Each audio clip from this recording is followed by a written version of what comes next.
Bienvenue. Aujourd'hui, on va décortiquer une histoire assez folle, vraiment fascinante, celle des Black Eyed Peas. C'est l'histoire d'un groupe qui a littéralement conquis le monde avant de disparaître, comme ça, en plein sommet de sa gloire. Allez, on plonge directement dans le vif du sujet. En 2009, la chanson I Got a Feeling des Black Eyed Peas reste numéro 1 du Billboard Hot 100 pendant 14 semaines. C'est juste énorme. Et attention, on ne parle pas juste d'un petit succès. Non, c'était un véritable phénomène planétaire. La chanson a été numéro 1 dans 24 pays, c'est devenu un hymne mondial, et à l'époque, c'était tout simplement le morceau le plus téléchargé de l'histoire d'iTunes. Rien que ça, hein. Et pourtant, c'est là que ça devient étrange. En plein cœur de ce succès monumental, le groupe annonce une pause. Une pause d'une durée indéterminée qui va en fait durer plus de 8 ans. Forcément, ça a laissé pas mal de monde perplexe. La question était sur toutes les lèvres, pourquoi ? Pourquoi tout arrêter à ce moment précis ? Pour avoir un début de réponse, il faut revenir en arrière, au tout début du groupe. Et on va voir que ça n'avait, mais alors, rien à voir avec les tubes pop qu'on connaît.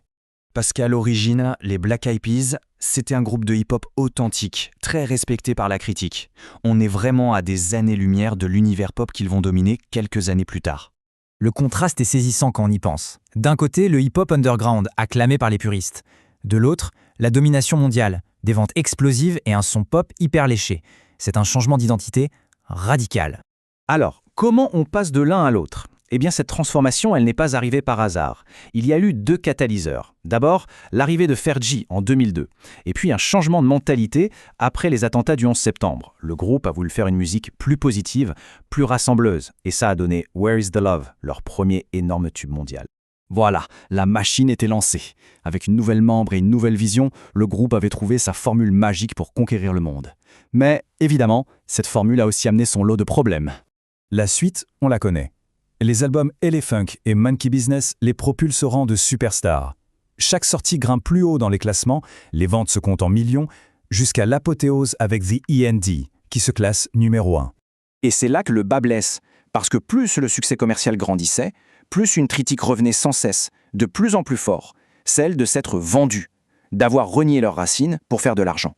On entre alors dans ce qu'on pourrait appeler leur phase impériale, une période où leur domination sur les charts était totale, mais où la critique et une certaine lassitude du public commençaient elles aussi à grandir. Le mot-clé ici, c'est sursaturation. En 2009-2010, c'était simple. Il était impossible d'allumer une radio, une télé, d'entrer dans un magasin sans entendre les Black Eyed Peas. On a commencé à parler de fatigue auditive. Le point crucial, c'est que l'image publique du groupe s'est vraiment dégradée. Ils étaient perçus comme une machine commerciale, pas vraiment authentique. Les gros contrats avec des marques comme Apple ou Target n'ont fait que renforcer cette idée d'un groupe opportuniste. Et donc en 2011, juste après leur performance au Super Bowl, le sommet absolu pour un artiste, ils annoncent leur fameuse pause. Et la réaction a été assez surprenante. Beaucoup de gens étaient en fait soulagés, contents de ne plus les entendre partout. Cette fameuse pause de 8 ans, ce n'était pas juste des vacances. Ça a été une période de profond changement, avec des carrières solo qui ont décollé et un groupe qui s'est fracturé. Chacun a suivi sa propre voie. Fergie a sorti un album, Taboo a surmonté de graves problèmes de santé, mais c'est surtout la carrière de Will.i.am qui a explosé. Il est devenu un producteur superstar, travaillant avec les plus grands noms. Ça a prouvé une chose, c'était bien lui, l'architecte du son pop du groupe. Et quand les Black Eyed Peas ont finalement décidé de se reformer, il manquait une pièce essentielle du puzzle. Fergie n'était plus là. Ce qui a changé pour toujours la dynamique du groupe qui avait conquis la planète. Et ça nous amène à aujourd'hui, à leur 3e chapitre. Et c'est peut-être le plus déroutant, mais aussi le plus révélateur de tous. Parce que leur stratégie actuelle est un vrai paradoxe. D'un côté, ils sortent un album de rap engagé, très politique, qui est salué par la critique mais qui est un échec commercial, et de l'autre, ils sortent un album de pop latine ultra tendance, qui cartonne en streaming et accumule des milliards d'écoutes. Cette phrase résume tout en fait. Will.i.am, le leader, est à la fois un artiste créatif, capable de revenir à ses racines hip-hop, et un homme d'affaires redoutable qui sait exactement comment fabriquer un tube. Résultat, on se retrouve avec une base de fans complètement éclatée. C'est assez unique. Il y a les fans de la première heure, ceux de l'ère pop avec Fergie, et les nouveaux venus de l'ère latino. Mais très peu de gens, au final, sont fans de toutes les périodes du groupe. Et pour ajouter une dernière couche de complexité, il y a la nostalgie. Avec le temps, les chansons qui avaient saturé l'espace sonore à l'époque sont aujourd'hui vues comme des classiques. On les redécouvre avec plaisir. Alors au final, comment définir les Black Eyed Peas ?